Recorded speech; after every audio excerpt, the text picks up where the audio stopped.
This episode of the SSI Executive Conversations podcast is a continuation of our conversation with Karen Posey. On this episode, Darwin and Karen dive deep into what misalignment can look like and what are the key signs to look out for. How do you get through to a CEO on how to implement and really share their vision the right way, and then put the strategy after that? Yeah, it's we look at, and we didn't talk about it today, most organizations already have mission, vision, but we do look at that. And Okay. Mission should be timeless. Vision should be 10 years out. When I do a strategic plan, I really strongly coach CEOs, unless you're working for the government, it should be a 3-year plan because things move too fast. And then you need a yearly operational plan, right? To say, okay, what are the must-dos for 2023, for example? And so once they have that, there is a cadence that I work with. First of all, I help them put together an overall strategic planning calendar, so to speak, so that a lot of the CEOs I work with have a board and they have to report to the board. And so it, aligns with that, but also it's to the point where we have appointments actually on their leaders' calendar about key dates and whatnot. So at least everybody is mindful of deadlines and what's due. But when it comes to communication, it really is driving the coherence. You brought it up earlier. The CEO has to lead by example first and foremost. And that sometimes can be very hard because they might not be consciously competent or consciously aware, not competent, but they might not be consciously aware that they are, they've got that issue. And so seeing them with their leadership team, a lot of times I'll sit in on those meetings because most of them are virtual now anyway. And I'm able to identify that and bring it to the CEO's attention. And it's like anything else. Once you do bring it to the CEO's attention, then he or she has awareness, right? And that's half the battle. A lot of times they don't even know that they're not doing it. And then working with the leadership team to make sure that they've got the tools and templates they need and the expectation, which I can't underscore enough. I think a lot of times my observation is the CEO doesn't know how to set the right expectations for the leaders as far as communicating and rolling out the plan and making sure, for example, onboarding of new hires. They should all know your vision, your mission, your strategic 3-year strategic plan, your yearly operational plan, and then having them, how does this relate to you in your role, right?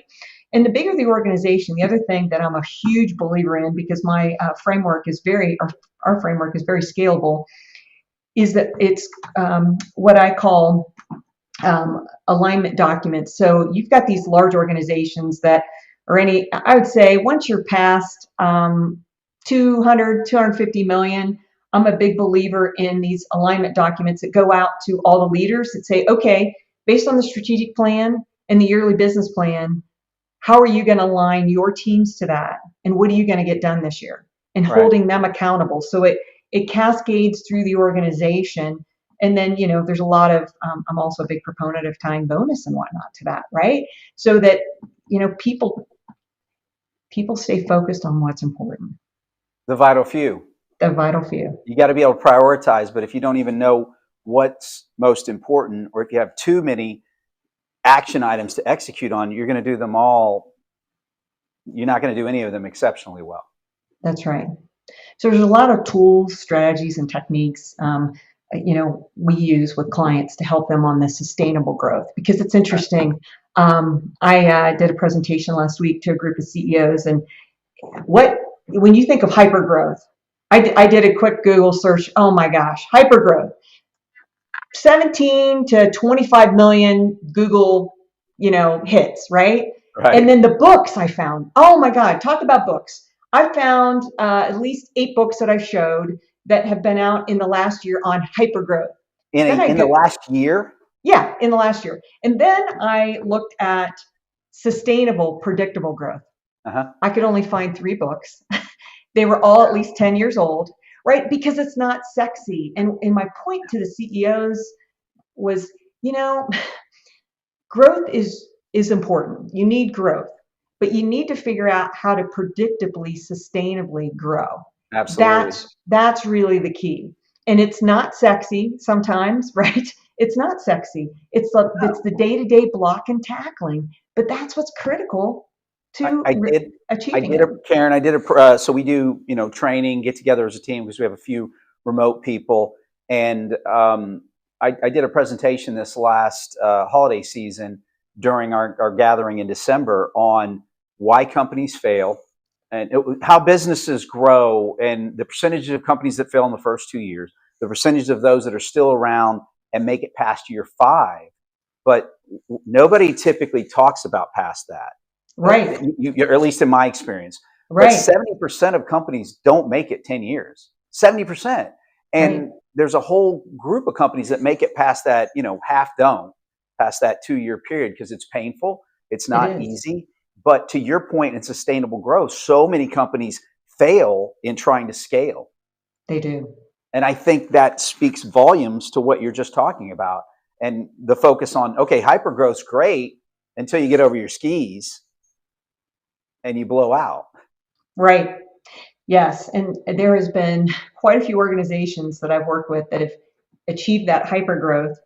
And then things start to, it's not, they don't see it. They start to flatten out and then they panic. And as you know, that's when all the sins that have happened over all those years of hyper growth, everybody starts to see. And it's typically IT infrastructure that hasn't been invested in and a whole bunch of key aspects to really achieving sustainable, predictable growth that all of a sudden then they're scrambling. Those are not fun. I'm gonna try not to get behind the chair and just start crying right now because part of what you're talking about makes me think about my first 3 years just trying to make it, and then my first. I'd say we got into the CRM part 1, 2, 3, 4, and I look back and I basically just made a mess of my our data was just a disaster. So getting to the point now where we actually have good data and we have processes in place, but growing is not easy. And Right. If again, and to your point, again, if you don't have a plan and you're not you're not creating a strategy of growth that's sustainable, then you're going to have more opportunities to get blindsided. Right. I think Concur. the other thing too, before we move into this next topic, you talk about the mission, the why, and that not being a part of the onboarding process. But I think cultural fit, and even going back to what you talked about with the CEOs, if you're not hiring people that are the right cultural fit, that your values match up, they're going to be less likely to tell you what you're missing and or do it in the right way. So you're going to have friction, you're going to have less opportunity for a cultural fit. I believe that from a talent management process, that in your attraction, you should be sharing, people should be able to share the mission statement. They should be able to talk about the why. And in our world, it's medical devices and products that companies are manufacturing in med tech, pharma, or life sciences. What patient population is it benefiting? Mm-hmm. What's the value there? Is it emerging? Is it a growing area? If you can't share that and understand how your company relates to the competition, the mission and the why is so important, because if that doesn't align, then your opportunities to not have a good cultural fit, I think, are greater.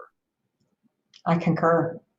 So it's amazing. And as you were saying that too, I think back, I don't know that in my career in hospital and health and then corporate America, I'm not so sure I ever was really shared what a mission statement was or what a vision statement was. I do remember, like, in the hiring process, okay, you have to like sign off on it. But Mm-hmm. I don't think probably anybody could have actually shared what that was off the top of their head.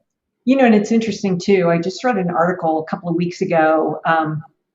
Fortune 500 CEOs are starting to say, yes, we know we need profits. We know we need to report to Wall Street, but they're really taking a step back and saying, what's our real purpose?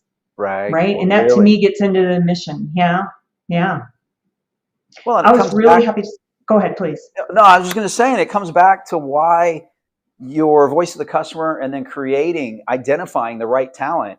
And I thought this earlier, but you talked about how important leadership is.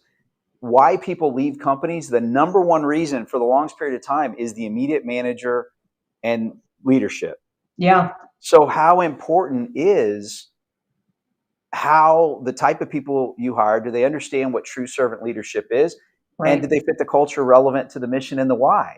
Because engagement, a big part of that comes from feeling valued in what you do, and that what you're doing is bringing real value to other people. And in a sense, I think that's where passion comes from. So it's so important. It is. It is. I work with a lot of high-tech IT CEOs, and they used to always hire for technical ability, right? And engineers and whatnot, which makes sense. But they've really shifted, and I'm so happy to see this, because I use a little bit different terminology than you do. I look at knowledge, skills, and attributes, right? But same things. Right. And really looking at those attributes, right? And the skills and the attributes, because what they finally figured out in a lot of cases is if you find the right skills and attributes, you can train anybody to really achieve those roles. And they find that longer, they're going to stay with the company longer term versus just always hiring. And don't get me wrong, it's not that you don't sometimes hire based on the best knowledge there is out there, depending on what you're trying to do. But to your point earlier, those soft skills, those attributes, people don't change. you got to really, no, you got to really, you really have to want to change. And there's a subset of people that I think are not self-aware enough. They're not, because you can't look in the mirror, you're not going to change. But then there's a lot of aspects of change that aren't easy. They're hard, and it's easier to not change. That's right.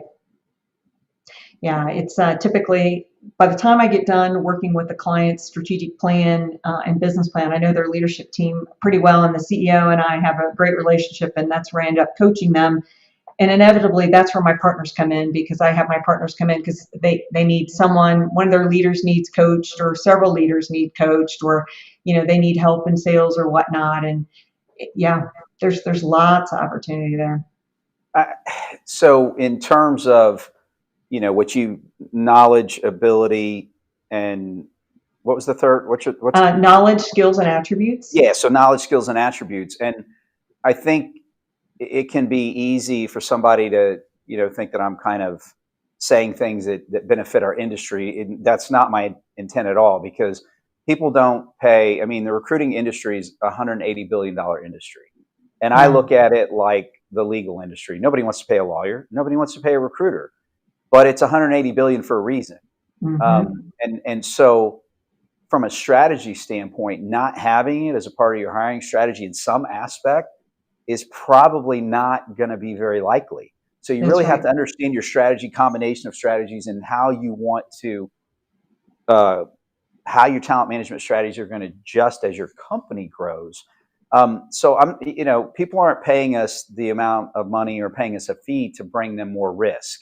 And so I want to be clear, that's not what I'm talking about. But in terms of understanding what that minimal skill set is and how you measure that, capture the information in a process that's consistent and allows you to compare and contrast, I think that's really important. But at the same time, when you hire people and how you assess and look at talent, how open you are to talent, are you willing to hire people ready for the next step in their career? They're ready to stretch. They're hungry. And if they fit the culture and they have the right attitude, that could be an amazing hire.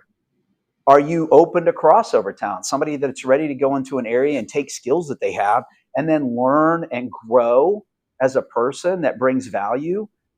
Strategies for autonomy is going to be a constant topic of conversation moving forward. Or do you just want to overpay? And or do you expect people, I always say this, expect them to cross the road, get the end of the line for the same amount of money? How great is your leadership and value prop to expect that? And so I think in terms of what you're talking about, you really have to understand what's important to you and think about that in terms of how you evaluate talent. That's right. I agree. And sometimes I find that leaders are in too big of a hurry. They just want someone in the position, and they really don't take the time to think about what's really important. And then the other thing I see all the time, and I work with the CEOs on this, even though, just based on previous training I've had early in my career, the hiring manager spends so much time talking that the candidate just sits there and nods and answers a few questions, and they think they're brilliant because the hiring manager was talking the whole time. It's like, no, your job is to let them talk 90% of the time. You're to ask questions, but you got to set it up right and help people feel comfortable with that. And I don't know if you found this as well. I think there's so much leadership training years ago, and then there was a hiatus for several years. And I think organizations are waking back up and saying, we need to invest again in leadership training and future leader training, because it really is vital to the organization.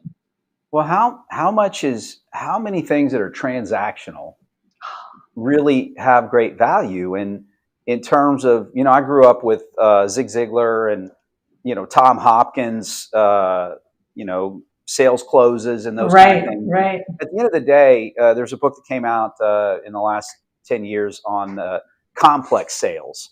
And, things that are not complex, people, if they're not very expensive, they'll buy it, for $3 or whatever, just to get you away.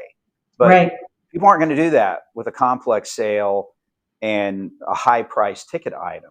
And That's so leadership's the same standpoint. I think as we've gotten greater technology, we've got more distracted, more of, sort of the microwave society piece, it's easier to get more transactional. But I almost look at it, you said, they almost hire people too fast. I see many times where, because of the inefficiency of the process and the transactional nature of the hiring process and how long it takes in terms of attraction efficiency, which directly impacts retention, that they get to a certain point of the time lost from an opportunity standpoint. It's like, okay, now all of a sudden you almost have to hire somebody. Yeah. So they end up hiring lesser talent that doesn't work out because they were so inefficient at the beginning of the process. That is a great point.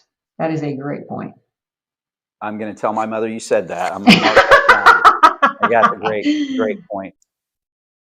For the video recording of this podcast, along with additional resources, make sure to find us on the web at shurigsolutions.com and follow us on social media and LinkedIn at Shurig Solutions.